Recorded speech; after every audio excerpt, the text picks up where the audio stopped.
aturannya itu normatif, terus kemudian ada ketentuan yang mengatakan anggota BPK dilarang partai politik. Iya. Kan sekarang mereka sudah tidak ada di partai politik gitu. Tidak lagi. Ya. Jadi begitu dia terpilih, sudah terpilih, ya. Baru besok paginya baru dia menandatangani pernyataan keluar dari partai politik.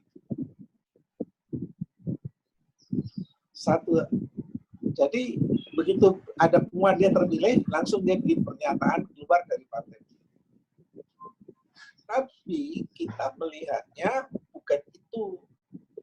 Melihatnya itu kalau seseorang itu berhenti dari partai politik, apakah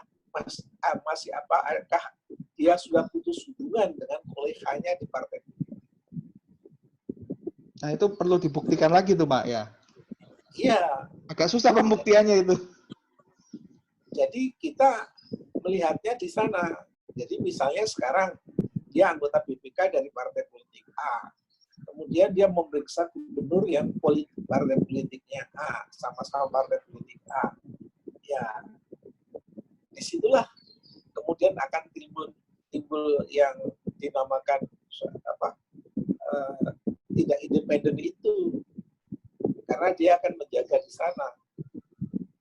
Jadi mengawal teman-temannya yang ada di pemerintahan. Betul, ya, betul. Gitu. Sejak tahun 2006, sejak Undang-Undang BPK itu terbit, pemilihan ketua BPK atau anggota BPK itu pindah dari presiden yang memilih menjadi DPR. Iya. Nah, yang memilih DPR itu kan lembaga politik.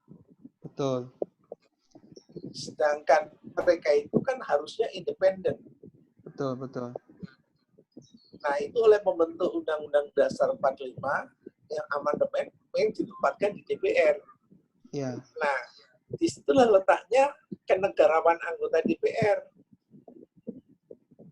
Kalau dia menghayati bahwa ada lembaga politik, jangan memilih orang-orang yang bekas, yang orang dari politik.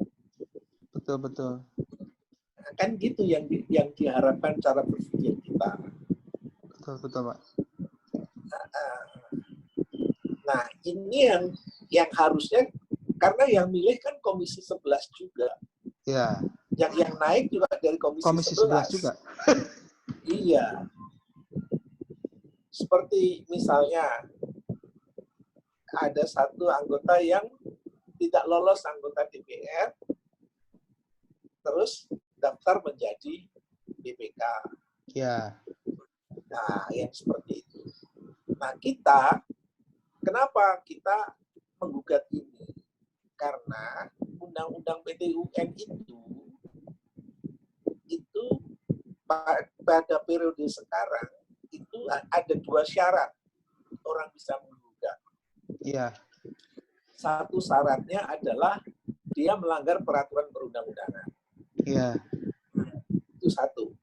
Betul. Yang kedua, dia melanggar asas-asas pemerintahan yang baik. Kalau dari sisi peraturannya, mereka semua prosedur lengkap, tidak ada yang dilanggar. Tapi dari asas pemerintahan yang baik, ya, asas-asas pemerintahan yang baik. Betul. Seperti asas kecermatan, ya kan? Asas kecermatan dan lain sebagainya, itu yang dia tidak melihat. Satu contoh, ada anggota BPK yang terpilih 2019 itu kena kasus Panama Papers. Kelihatan mereka tidak cermat melihat seperti itu. Betul, betul. Apalagi peraturan pemilihannya itu dia dimasukkan dalam peraturan tata tertib DPR. Jadi dibandingkan dengan pemilihan KPK. KPK ada panitia independen. Di sini nggak ada. Ya sudah milih-milih mereka saja. Karena masuknya di peraturan tata tertib DPR. mau merubah undang-undang BPK, itu bukan wilayah kita. Kita sebagai lembaga masyarakat, tugasnya hanya mengkoreksi itu. Apakah kemudian mereka sadar itu harus dirubah? Ya, membutuhkan kesadarannya bukan kita lagi.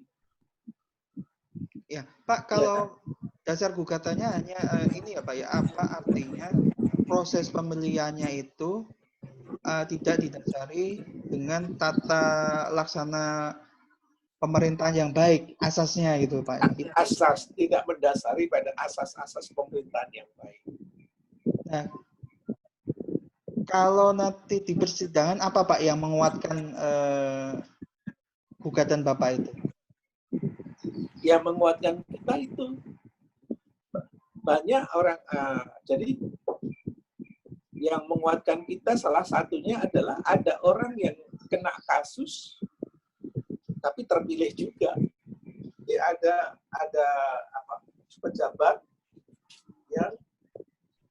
pejabat yang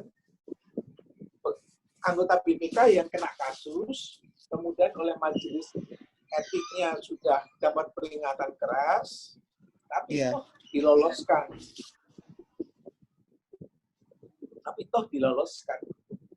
Betul.